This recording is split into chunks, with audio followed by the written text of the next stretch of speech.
Hey guys and welcome back to YouTube channel. और आज की वीडियो में यार डिस्कशन करने जा रहे हैं पावर रेंजर की कुछ फैन थ्योरीज के ऊपर। ये थ्योरीज तो मुझे बहुत ज़्यादा पसंद आई और शायद ये थ्योरीज सच भी हो सकती हैं, तो मैंने सोचा क्यों ना इन थ्योरीज को आप सबके साथ शेयर किया जाए। तो बनी रहिए इस वीडियो में और आज हम डिस्कस करेंगे पावर रेंजर्स की कुछ कमाल की fan theories. So without any further delay let's get into this amazing video. तो गाइस 25 से भी ज़्यादा सालों से हम पावर रेंजर्स को देखते आ रहे हैं और पावर रेंजर्स में कुछ ऐसी थ्योरीज हैं जो कि सच हुई और कुछ फैन थ्योरीज ऐसी हैं कि जो सच नहीं हो पाई, लेकिन इसके बावजूद फैंस अपनी थ्योरीज बनाने से नहीं रुके। और इसी के साथ आज हम डिस्कस करेंगे कुछ ऐसी फैन थ्योरीज जो सच हो सकती हैं। इसमें सबसे पहले हमारे पास है Billy was secretly the phantom ranger. हमने फैंटम रेंजर को देखा था पावर रेंजर इन टर्बो में और बहुत सारे फैन गैस कर रहे हैं कि जो हमारा फैंटम रेंजर है वो और कोई नहीं, हमारा ओरिजिनल ब्लू रेंजर बिली है। जैसा कि हम जानते हैं कि जो फैंटम रेंजर है वो अब तक का मोस्ट मिस्टीरियस रेंजर है पूरी फ्रेंचाइज में। इसकी हमें ट्रू आइडेंटिटी नहीं पता और जैसा कि हमें पता है कि बिली अर्थ से निकल गया था एक्वेटार प्लैनेट के लिए एलियन रेंजर्स के साथ और शायद वहां जाकर उसने अपनी टेक्नोलॉजी को और ज़्यादा एडवांस किया हो और इसके बाद वो वापस अर्थ पर आया हो रेंजर्स की मदद करने। इसी वजह से उसके पास बहुत सारी इन्फॉर्मेशन भी थी और उसका सूट भी दिखने में बहुत अलग था और उसने शायद उसी एडवांस टेक्नोलॉजी की मदद से अपनी फैंटम रेंजर्स पावर को खोजा और अपने लिए एक सूट बनाया। और वो सूट दिखने में बहुत ही अलग था और ऐसा लगता था किसी ने उसे खुद बनाया है। और हमारे रेंजर्स फैन का मानना है कि वो और कोई नहीं बल्कि हमारा ओरिजिनल ब्लू रेंजर बिली है। आप सबके इसमें क्या ख्याल है हमें कमेंट कर जरूर बताना। तो अब आगे बढ़ते हैं और बात करते हैं नेक्स्ट थ्योरी की। तो नेक्स्ट थ्योरी यार सजेस्ट करती है कि the time force ranger protected their timeline through splintering timelines to create new dimensions. ये थ्योरी में बताती कि टाइम फोर्स रेंजर ने बाकी के टाइमलाइंस को क्रिएट किया है या बोले न्यू डायमेंशंस बनाए हैं क्योंकि वो अपनी टाइमलाइन को प्रोटेक्ट करना चाहते थे।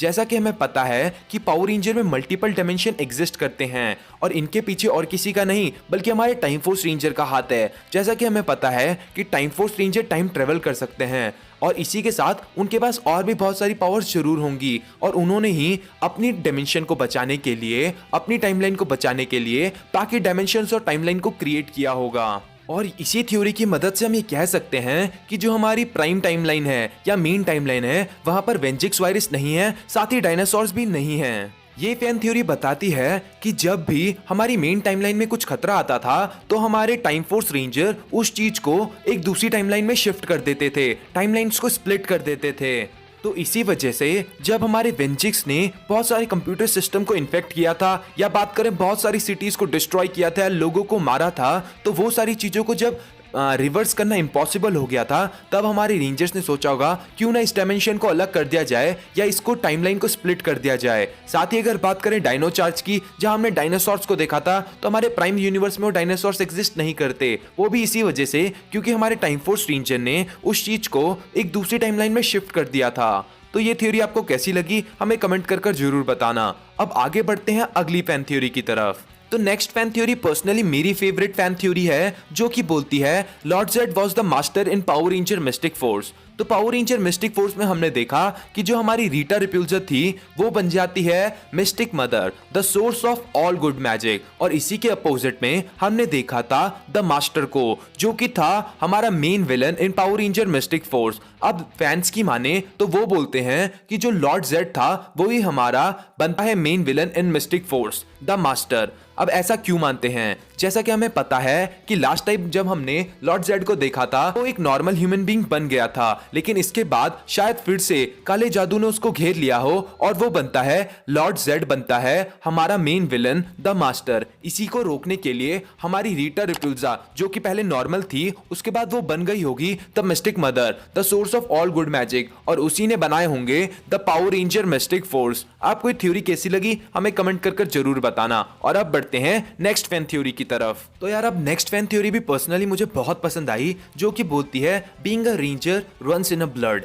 जैसा कि हमने देखा है हमारे कुछ रेंजर्स के नाम मिलते जुलते हैं, जिसमें सबसे पहले हमारे पास है Jason Lee squad from Power Ranger Mighty Morphin और Jen Scott from Power Ranger Time Force. इसके अलावा Kendrix Morgan from Power Ranger Lost Galaxy and Kendall Morgan from Power Ranger Dino Charge. इसके अलावा Danny Delgado from Power Ranger Wild Force and Elizabeth G Delgado from Power Ranger SPD. तो इन सबके नाम में हमें कुछ ना कुछ सेम देखने को मिल रहा है। तो पावर रेंजर्स फैंस का मानना ये है कि शायद ये एक ही फैमिली को बिलोंग करते हो, जैसे जेसन ली स्कॉट और हमारी जेन स्कॉट शायद ये एक ही फैमिली में आते हों, जहां हमें शायद देखने को मिल सकता है कि जो जेन है वो डिसेंडेंट है जेसन की। इसके अलावा अगर बात करें कैंडल और कैंड्रिक्स की, तो इन दोनों के नाम में तो सिमिलैरिटी है ही, साथ ही ये दोनों भी साइंस के ऊपर ज्यादा काम करती हैं, जिससे कि ये कंफर्म हो जाता है कि शायद ये दोनों एक ही फैमिली से बिलोंग करती हैं। इसके अलावा अगर बात करें एलिजाबेथ जी डेलगाडो और डैनी की, तो ये दोनों भी शायद एक ही फैमिली में बिलोंग करते हों। लेकिन इसके अलावा अगर बात करें तो हमें एक चीज तो कंफर्मली पता है कि वो है टॉमी और कैथरीन का सन जे, जो कि बनता है हमारा green SPD ranger in soul of the dragon में। साथ ही हमने डायमेंशन इन डेंजर वाले एपिसोड में भी जे के नाम को मेंशन होते हुए सुना था। तो आपको ये फैन थ्योरीज कैसी लगी? अगर ये फैन थ्योरीज पसंद आई हो तो लाइक करना, चैनल को सब्सक्राइब करना, साथ ही अपने व्यूज कमेंट जरूर करना। And thank you guys for watching this video.